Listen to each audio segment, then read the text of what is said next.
رات کی تقریباً 1 بجے کا وقت تھا۔ سردیاں اپنے عروج پر تھیں۔ میں خیر پور گاؤں جانے کے لیے بس سٹاپ پر اتر چکا تھا۔ بس سٹاپ پر موجود اکا دکا چھوٹی موٹی دکانیں بند ہو چکی تھیں۔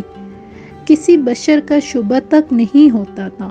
دسمبر کی یخ بستہ چلنے والی ٹھنڈی ہواؤں نے ہر طرف ہو کا عالم طاری کر رکھا تھا۔ میں بس سے اترنے کے بعد پریشانی کے عالم میں اپنا بیگ گھسیٹتا ہوا سڑک کنارے کھڑا ہو گیا۔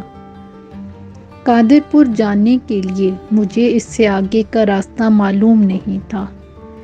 پیشے کے لحاظ سے میں ایک استاد ہوں۔ قادر پور کے اسکول میں میرا تبادلہ ہوا تھا۔ اسی سلسلے میں قادر پور پہنچنا تھا۔ اسکول کے پرنسپل نے مجھے خط میں بتا دیا تھا کہ اسکول کا چپڑاسی مجھے بس سٹاپ پر تانکے سمیت ملے گا، پھر وہی مجھے اسکول سے ملحقہ سرکاری رہائش میں لے جائے گا۔ مگر وہ بیچارہ شاید میرا انتظار کرتے کرتے واپس چلا گیا تھا، کیونکہ قادر پور جانے والی ایک بس مجھ سے چھوٹ گئی تھی۔ دوسری بس نے مجھے 1 بجے یہاں لا کر کھڑا کر دیا تھا۔ دھند کی وجہ سے ہر طرف بیابان نظر آتا تھا۔ میں پریشانی کے عالم میں جہاں تک ممکن تھا دیدے پھاڑ پھاڑ کے چاروں طرف دیکھ رہا تھا۔ سردی سے میری ٹانکیں کپ کپانا شروع ہو گئی تھیں۔ یہ اس بات کا اشارہ تھا کہ جلد سے جلد مجھے اپنے لیے ٹھہرنے کا انتظام کر لینا چاہیے، جو کہ فی الحال نظر نہیں آ رہا تھا۔ میں نے بیگ میں رکھی ٹارچ نکالی اور اسے بٹن دبا کر آن کیا۔ اتنے میں میرے کانوں میں لاٹھی ٹیکنے کی آواز آنے لگی، جیسے کوئی بوڑھا شخص آہستہ آہستہ سڑک پر لاٹھی ٹیکتے ہوئے میری طرف آ رہا ہو۔ میرا دل اضطراب کے مارے بلیوں اچھلنے لگ گیا۔ میں نے ٹارچ کا رخ آواز کی سمت کیا، مگر دھند کی وجہ سے روشنی شرما کر جیسے واپس آ گئی تھی۔ آواز بدستور میری طرف بڑھ رہی تھی، مگر ہیولا تک نظر نہیں آ رہا تھا۔ کافی دیر تک آواز آتی رہی تو میں خود سے بے چین ہو کر آواز کی سمت بڑھا، شاید کسی کو میری ضرورت ہو۔ میں بیگ کو سائڈ پر کر کے چل پڑا۔ تھوڑی دور چلا مگر کوئی بندے کی ذات نظر نہ آئی۔ آواز تھی جو آئی جا رہی تھی۔ میں حیران ہو کر کہ شاید کوئی واپس مڑ گیا ہو، تیز تیز قدم اٹھاتا ہوا آواز کے تعاقب میں دوڑ پڑا۔ دوڑتے دوڑتے میں یہ بھی بھول گیا کہ مجھے قادر پور جانا تھا اور میں کس چکر میں لگ گیا ہوں۔ طیش میں آ کر میں نے ہوا میں مکہ لہرایا اور پلٹ کر واپس چل پڑا۔ ابھی 2-3 قدم ہی اٹھائے ہوں گے کہ کسی نے میرے کندھے پر ہاتھ رکھا۔ سخت سردی میں میرا بدن کپ کپا رہا تھا، مگر وہ ہاتھ تو جیسے برف کی مانند تھا۔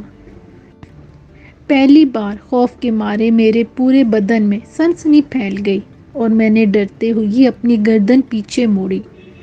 میرے سامنے ایک بوڑھا، جس نے سردی کی وجہ سے منہ پر دیہاتیوں کے جیسے کپڑا لپیٹ رکھا تھا، کپ کپاتے ہاتھ سے لاٹھی تھامے ہوئے مجھے دیکھ رہا تھا۔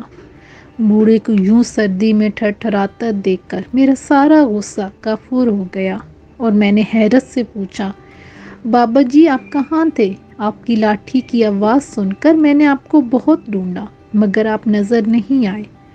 بیٹا میں چلتے چلتے تھک گیا تھا، ذرا دیر کے لیے سستانے بیٹھ گیا۔ او میرے خدایا! اچانک میرے منہ سے نکلا۔ آواز کے پیچھے میں پاگل ہو کر دوڑ رہا تھا۔ شاید اس بے چینی میں میری نظر بیٹھے ہوئے بوڑھے پر نہ پڑی ہو۔ میں نے دل ہی دل میں خود کو کوسا اور بوڑھے کا ہاتھ پکڑ کر پوچھا، آپ نے کہاں جانا ہے؟ بوڑھے نے سر اٹھا کر میری طرف دیکھا اور کہا، تم اس علاقے میں نئے آئے ہو شاید۔ میں بوڑھے کی نظر اور پہچان کا قائل ہو گیا۔ جی بابا جی، میں ابھی ابھی یہاں آیا ہوں۔ قادر پور اسکول کا نیا استاد ہوں، شہر سے یہاں تبادلہ ہوا ہے۔ میں نے بوڑھے کا سوال کا جواب دیا، تو یہاں کیا کر رہے ہو؟ بوڑھے نے ذرا غصیلے لہجے میں کہا۔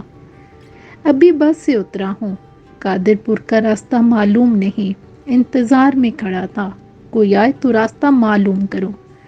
چلو آؤ میرے پیچھے، بوڑھے نے کہا، اور وہ لاٹھی ٹیکتا ہوا بنا میری بات سنے چل پڑا۔ حیرت انگیز طور پر اس کے چلنے کی رفتار اچھی خاصی تھی۔ میں باوجود کوشش کے اس کے برابر نہیں چل پا رہا تھا۔ آہستہ آہستہ یہ فاصلہ بڑھنے لگا۔ اتنے میں ہم بس اسٹاپ پہنچ گئے۔ میں نے لپک کر اپنا سامان اٹھایا اور بوڑھے کے پیچھے چل پڑا۔ ایسے لگ رہا تھا میرے ایک قدم کے مقابلے میں وہ 3 قدم اٹھا رہا ہے۔ بھاگ بھاگ کر مجھے سانس چڑھ گیا تھا۔ میں نے آوازیں دے کر بوڑھے کو روکا بھی، مگر بوڑھا آہستہ آہستہ دھند میں غائب ہوتا جا رہا تھا۔ اس ساری بھاگ دوڑ میں مجھے تھکاوٹ کی وجہ سے پسینہ آ رہا تھا۔ بوڑھا ہیولے کی طرح مجھے نظر آ رہا تھا۔ میں نے تھک کر بیگ نیچے پھینکا اور بیٹھ کر سستانے لگا۔ اچانک سے پھر کسی نے میرے کندھے پر ہاتھ رکھا۔ میں بتکے ہوئے گھوڑے کی طرح اچھلا اور گھوم کر دیکھا تو وہی بوڑھا کھڑا مجھے دیکھ رہا تھا۔ بابا جی آپ؟ میرے منہ سے بے ساختہ نکلا اور میں دوسری طرف اس ہیولے کو بھی دیکھ رہا تھا جو ابھی تک مجھے نظر آ رہا تھا۔ پیاس لگی ہے؟ یہ پی لو۔ اس نے ایک بوتل مجھے تھما دی۔ میرا گلا خشک ہو رہا تھا۔ میں نے جلدی سے ڈھکنا کھولا اور بوتل منہ سے لگا کر گھٹا گھٹ پینے لگ گیا۔ پانی کا ذائقہ مجھے ذرا نمکین لگا اور گاڑھا بھی۔ میں نے بوتل منہ سے ہٹا کر ٹارچ کی روشنی میں دیکھا تو فوراً کہہ آ گئی۔ بوتل میں گاڑھا خون تھا۔ میں نے کھانستے ہوئے زور لگا کر کہہ کی اور سارا خون باہر نکال کے رکھ دیا، اور غصے سے بوڑھے کو دیکھا جو میری کیفیت دیکھ کر کہکے لگا رہا تھا، اور ساتھ ہی اپنے چہرے سے لپٹا ہوا کپڑا اتارنا شروع کر دیا۔ جیسے جیسے وہ کپڑا اتر رہا تھا، وہ کپڑا خون آلود ہو رہا تھا۔ پورا کپڑا اس کے چہرے سے اتر چکا تھا۔ اس کی خوفناک شکل دیکھ کر میرے اوسان خطا ہو گئے۔ منہ پر صرف دانت تھے جن سے خون رس رہا تھا۔ اوپر نیچے کے دونوں دانت غائب تھے۔ ناک کی جگہ بس گڑے تھے۔ اوپر سے اس کی شیطانی ہنسی جو میری جان نکالے جا رہی تھی، اور اس کے غلیظ چہرے کو اور بھیانک۔ میں نے جلدی سے بیگ چھوڑا اور ٹارچ ہاتھ میں لیے چیختا چلاتا سمت کا تعین کیے بغیر بس بھاگ چڑھا۔ بس اتنا پتا تھا جہاں بھاگا جا رہا ہوں وہ جگہ جھاڑیوں سے اٹی پڑی تھی۔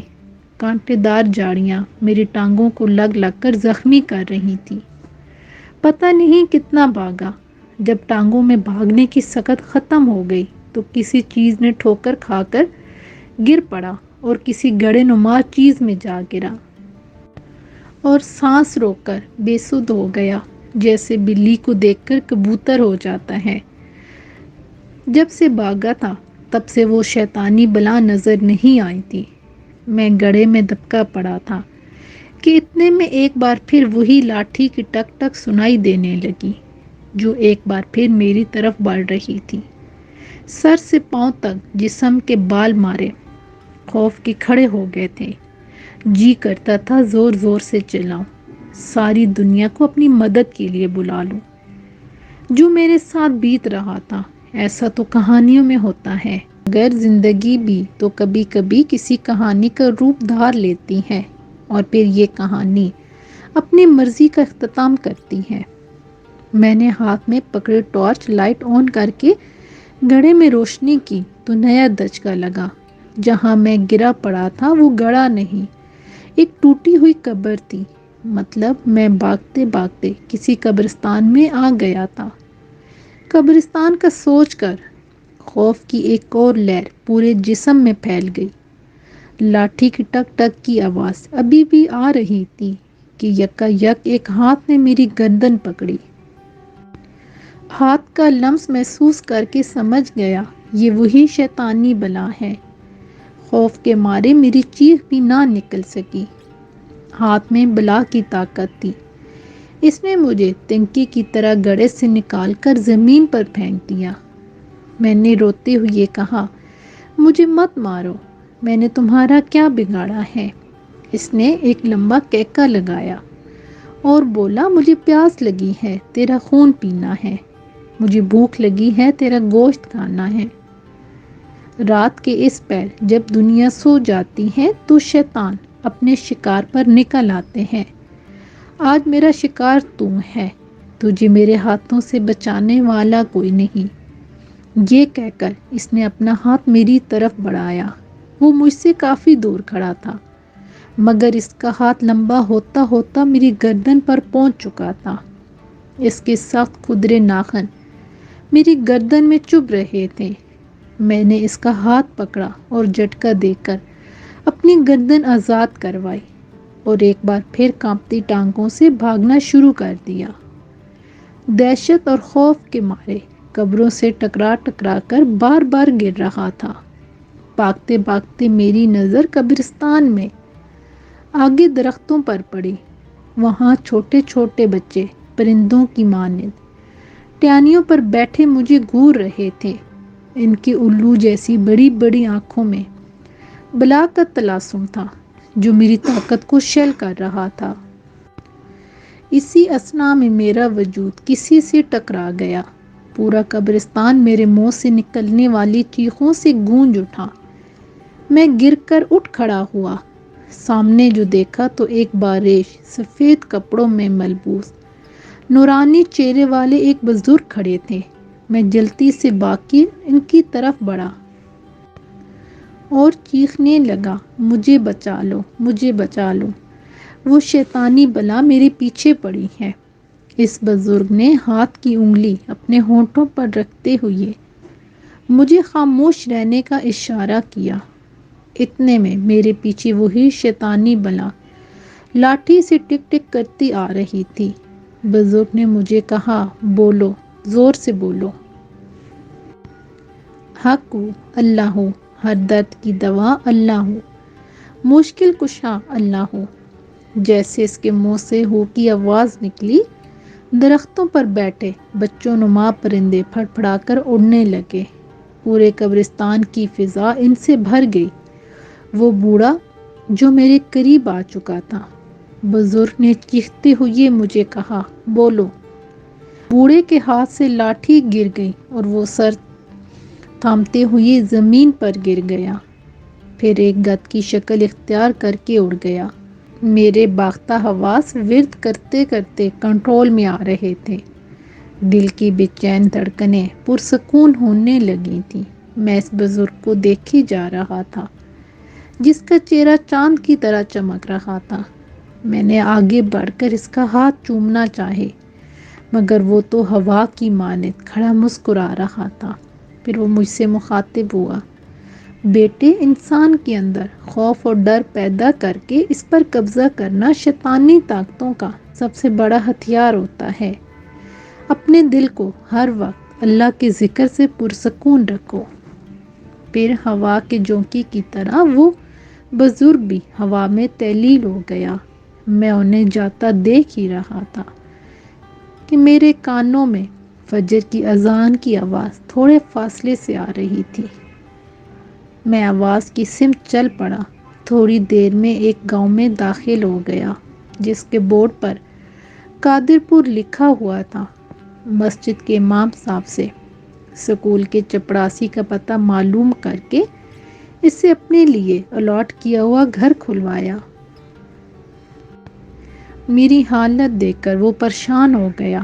اس کو میں نے بس اتنا کہا کہ آوارہ کتے میرے پیچھے لگ گئے تھے، سامان والا بیگ بھی کہیں گر گیا ہے، بڑی مشکل سے یہاں پہنچا ہوں۔